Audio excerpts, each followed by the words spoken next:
I came out of the closet when I was 16 years old. It didn't surprise anyone, I guess. I had always just had something about me that made people think I wasn't straight. Maybe it was the flannels or the fact that I've really only worn high-top shoes since I was in 5th grade. I don't know, it's a mystery. Before I came out to my friends and family, though, I thought I was just an ally. I think that's the case for a lot of people. It's an easy way to do something for yourself without drawing attention to yourself. Remember when there was that saying people used to say, like, I'm not a llama, but I still support animal rights. Why do I have to be gay to support gay rights? Or something like that? Funny. I've always been gay, even if I didn't actively seek out that part of myself. Even when I was actively trying to push that part of myself way down and away.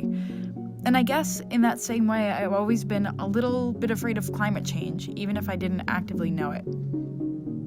I grew up in New Paltz, New York, which is outside of New York City and about 30 minutes away from Woodstock, so you can probably get the vibe. It's cute and it's crunchy, and being kinder to the planet was something that I was taught as a kid. Use less plastic, don't litter, carpool, take public transport, you know?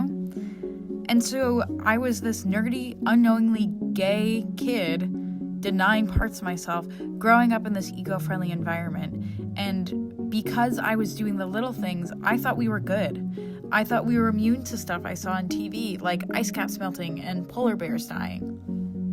And I remember also, as a kid, 2 women moved into the house across the street from ours, and me and all the neighborhood kids found out they were dating. And this kind of shock ran through me because I didn't know that was a possibility, and I wasn't expecting to learn something so close to home. And I remember one of the neighborhood kids was like, "Would you marry a girl?" And I remember that cold sense of fear that washed over me when I vehemently denied that I would ever be interested in that. And denial is a powerful thing, and is an easy thing to turn to. At the same time that the AIDS crisis was devastating LGBT communities across the US in the 80s, James Hansen from NASA was testifying before Congress about climate change. He told us that we needed to take action at that moment. But we hesitated to act on climate change because it wasn't affecting us directly, and it was hard to conceptualize something so catastrophic. And the government didn't really mobilize for the AIDS crisis because it was only spreading among a small group of people that mainstream America already wasn't too fond of already, and it wasn't happening on people's doorsteps in some cases. It took us a while to actually act on anything.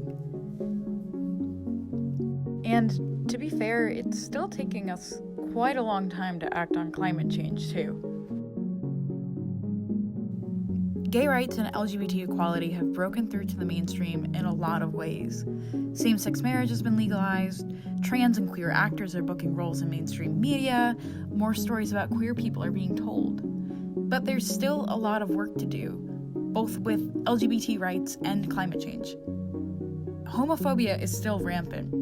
LGBT youth are estimated to be about 7% of the US population, but they account for 40% of youth experiencing homelessness, according to True Colors United. Queer youth are 120% more likely to experience homelessness or housing insecurity compared to their straight peers, in part because they're usually forced out of their homes or they're abused because of their identities. And climate change isn't going to make any of that easier. Each decade has been warmer than the last one since the 1960s, according to data from NASA. Deaths related to extreme heat are expected to increase by the thousands in places like New York City, and a disproportionate amount of folks who succumb to heat death are homeless. LGBT youth often congregate in larger cities to find community and a sense of belonging, but cities are expected to get hotter due to urban heat island effect, and air quality is expected to get worse. And climate change exacerbates social tensions. It's what the military calls a risk multiplier. That means that marginalized people are only going to face more discrimination, as communities across the world are going to have to decide who deserves resources and protection from climate catastrophe and who doesn't. That includes people of color, queer and trans people, the young, the old, the sick, the poor, the homeless. That includes all of us.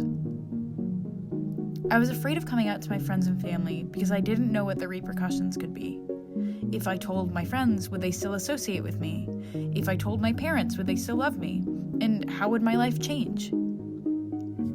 but I knew that I had to come out for myself and for others. I wanted to be honest about who I was. I wanted to live a better life than I was already living. And that's not saying that coming out is easy by any means, and it doesn't even end after the first time you come out. I tell my peers, coworkers, new friends, even healthcare providers and professors about my sexuality on a daily basis. When I talk about my girlfriend, when I talk about my future, even when I dress myself, it's signaling something. Being an openly queer person means having to do tricky things for ourselves all the time. But I think we owe it to ourselves and to others to do the tricky things. When I came out, it was for me, but it was also for a younger me. I didn't want to live in a world where I was still scared of being myself, and I wanted to show other people that it was okay to be yourself as genuinely as possible. And I don't want to live in a world where we sit around and idly watch our climate collapse. So I'm asking that all of us mobilize on climate change because I want to leave a better planet behind than the one I inherited.